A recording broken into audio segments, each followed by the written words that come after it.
отслабить пояс. Ноги соедините, руки опустите. Ноги соедините, руки опустите.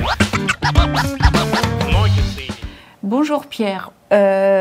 Suite aux dernières recommandations de Baveno 7, il a été décrit un groupe de patients dans une zone grise en termes d'hypertension portale, c'est-à-dire ceux qui ont une élasticité entre 15 et 25 kPa et des plaquettes entre 110 et 150 kPa. Ça a mis un peu le flou dans notre esprit parce que chez ces patients, on ne sait pas si on doit mettre des bêta-bloquants pour éviter une décompensation de la maladie hépatique, et donc c'est un peu ennuyeux. As-tu trouvé des études qui permettraient d'affiner les choses dans ce groupe de patients précisément?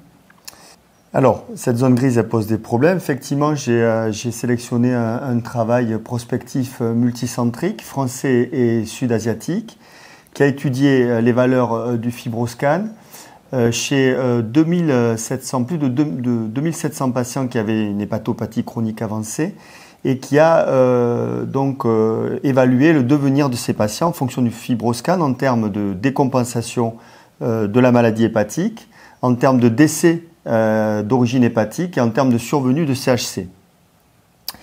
Et alors, on s'aperçoit déjà que sur ces 2700 patients, 20% ont un FibroScan qui est supérieur à 25, et on a quand même quasiment la moitié, on a 45% des patients qui sont dans cette fameuse zone grise.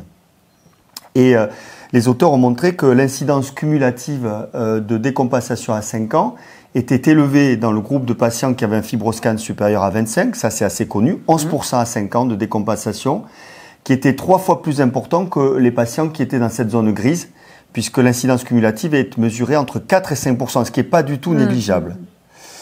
Et les auteurs ont proposé par la suite de mesurer l'élasticité splénique, ce qui est finalement un nouveau concept assez flou pour les praticiens que nous sommes. Et en rajoutant la mesure d'élasticité splénique, ils ont pu sélectionner, identifier un sous-groupe de patients à risque. Dans les 45%, on passait à 12%. Et ceux-là avaient véritablement un surrisque de décompensation de la maladie hépatique.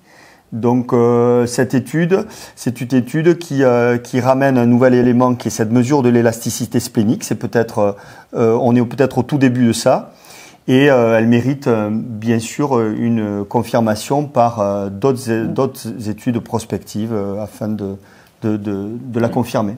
Merci Pierre.